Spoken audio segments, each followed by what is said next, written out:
मध्य पूर्व में जारी इजरायल और ईरान के बीच तनावपूर्ण हालात अब एक अंतर्राष्ट्रीय संकट का रूप लेते जा रहे हैं। लेकिन इस जंग में बिना बुलाए मेहमान की तरह एक नया खिलाड़ी सामने आ गया है, पाकिस्तान। जिस देश की अपनी अर्थव्यवस्था चरमराई हुई है और जो खुद आंतरिक और सीमावर्ती चुनौतियों से जूझ रहा है, अब वो ईरान के नाम पर इजरायल को परमाणु हमले की धमकी दे रहा है। ईरान के इस्लामिक रेवोल्यूशनरी गार्ड कॉर्प्स के जनरल और राष्ट्रीय सुरक्षा परिषद के सदस्य मोहसिन रेजाई ने एक टीवी इंटरव्यू में दावा किया है कि पाकिस्तान ने उन्हें बताया है अगर इजरायल परमाणु मिसाइल का उपयोग करता है तो पाकिस्तान उस पर परमाणु हमला करेगा।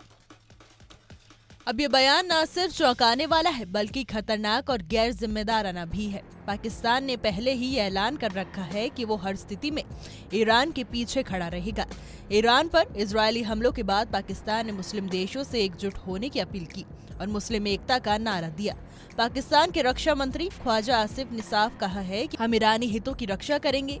ईरान हमारे भाई हैं और हम उनके दुख दर्द साझा करते हैं। उन्होंने ये भी कहा कि इजरायल सिर्फ ईरान नहीं बल्कि यमन और फिलिस्तीन को भी निशाना बना रहा है, इसलिए मुस्लिम दुनिया को अब चुप नहीं रहना चाहिए।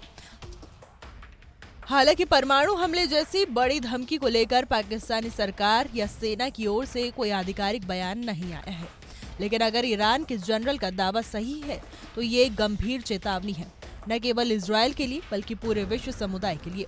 असल में पाकिस्तान की स्थिति आज ऐसी है कि वो अपने घर को संभाल नहीं पा रहा है, लेकिन दूसरों के झगड़े में कूदने के लिए बेताब है। भारत से मात खाए हुए पाकिस्तान को कुछ ही वक्त बीता है कि अब वो खुद को ईरान का सबसे बड़ा हमदर्द दिखाने में लगा हुआ है।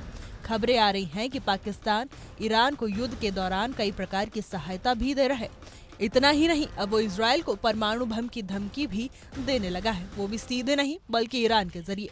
बात सिर्फ धमकियों की नहीं है बल्कि ये भी समझना जरूरी है कि पाकिस्तान और इजरायल दोनों के पास परमाणु हथियार है।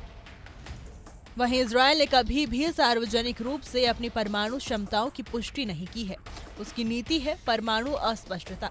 अनुमानों के आधार पर उसके पास 90 से 300 के बीच परमाणु हथियार हो सकते हैं। दोनों देशों ने एनपीटी यानी परमाणु अप्रसार संधि पर हस्ताक्षर नहीं किए हैं, जिससे उनकी परमाणु नीति पर पारदर्शिता नहीं है। इन सब के बीच एक अहम सवाल ये उठता है कि क्या पाकिस्तान वास्तव में इस युद्ध में कूदने के लिए तैयार है या फिर ये सब सिर्फ राजनीतिक ड्रामा और धार्मिक भावनाओं को भुनाने की कोशिश है।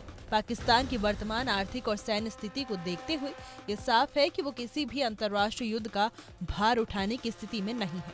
अब अगर पाकिस्तान इजरायल जैसे देश को परमाणु हमले की धमकी दे रहा है तो उसे ये समझना चाहिए कि ये कोरी गीदड़ भभकी नहीं है बल्कि पूरी दुनिया की सुरक्षा के लिए खतरा बन सकती है। इस तरह की गैर जिम्मेदार बयानबाजी से पाकिस्तान खुद को न केवल अंतर्राष्ट्रीय मंच पर अलग थलग करेगा बल्कि उसकी बची कुची साख और सुरक्षा भी दांव पर लग सकती है। हमारी आज की रिपोर्ट में बस इतना ही। कैसा लगा आपको हमारा ये वीडियो कमेंट करके जरूर बताइएगा।